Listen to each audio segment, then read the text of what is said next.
মাত্র 2 সপ্তাহের জন্য আন্তর্জাতিক মহাকাশ স্টেশনে পাড়ি জমিয়েছিলেন নাসার মহাকাশচারী সুনিতা উইলিয়ামস ও বুচ উইলমোর। কিন্তু গেল 5 জুন মহাকাশে পাড়ি জমানো এই 2 নভোচারী এখনও জানেন না তারা কবে পৃথিবীর মাটি স্পর্শ করবেন।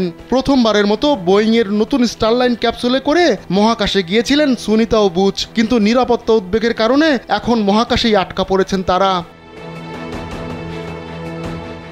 অনাকাঙ্ক্ষিত এমন ঘটনা ওই 2 নভোচারীর জন্য প্রাণঘাতী নয়, তবে মহাকাশে দীর্ঘদিন থাকার কারণে তাদের শরীরের ওপর এর মারাত্মক প্রভাব পড়তে পারে। এর আগেও নভোচারীর মহাকাশে দীর্ঘদিন থাকার নজির রয়েছে। নাসার নভোচারী ফ্রাঙ্ক রুবিও একটানা 371 দিন মহাকাশে অবস্থান করেছেন। এতে শরীরের ওপর কি প্রভাব পড়েছে তা গবেষকদের বোঝার জন্য কাজে লাগতে পারে। জীবনকে উপভোগ করার সব আয়োজন নিয়ে একটি নিশ্চিন্ত কমিউনিটি লিভিং নিশ্চিত করছে রূপায়ণ সিটি উত্তরা। তবে দীর্ঘ সময় মহাকাশে কাটানোর কারণে ক্যান্সার, হার্টের রোগসহ বিভিন্ন সমস্যা দেখা দিতে পারে, এমনটা বলছে খোদ নাসা।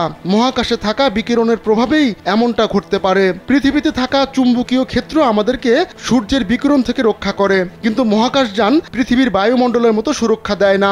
নাসা বলছে দীর্ঘ সময় মহাকাশে থাকার কারণে এসব স্বাস্থ্য ঝুঁকি বেড়ে যায়।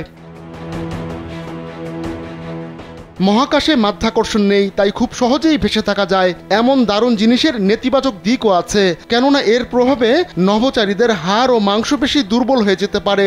মাধ্যাকর্ষণ না থাকলে হাড় ঘনত্ব হারায়, এতে হাড়ে থাকা মিনারেল শরীরের অন্য অংশে ছড়িয়ে পড়ে।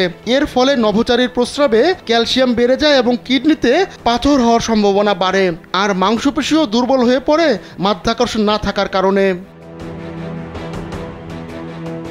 মহাকাশে দীর্ঘদিন থাকলে দৃষ্টিশক্তি কমে যাওয়ার ঝুঁকি থাকে। মাধ্যাকর্ষণ না থাকায় চোখ বড় হয়ে যায় এবং দৃষ্টিশক্তিতে পরিবর্তন আসে।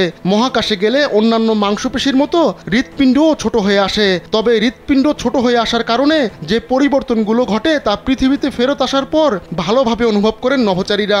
এছাড়া মহাকাশে থাকার কারণে কোষ্ঠকাঠিন্যের মতো সমস্যাও দেখা দেয়।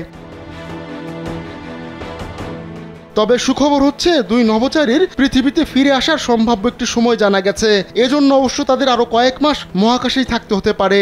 2025 সালের ফেব্রুয়ারি মাসে এই 2 নভোচারীকে ফিরিয়ে আনা হতে পারে, যদিও এর আগেও নিয়ে আসা হতে পারে তাদের। সেপ্টেম্বরে স্পেসএক্স একটি মিশন পাঠাবে, ওই মিশনে করে সুনিতা ও বুচকে ফিরিয়ে আনা হতে পারে। আহমদুল্লাহ শিকদার, কালবেলা ডেস্ক।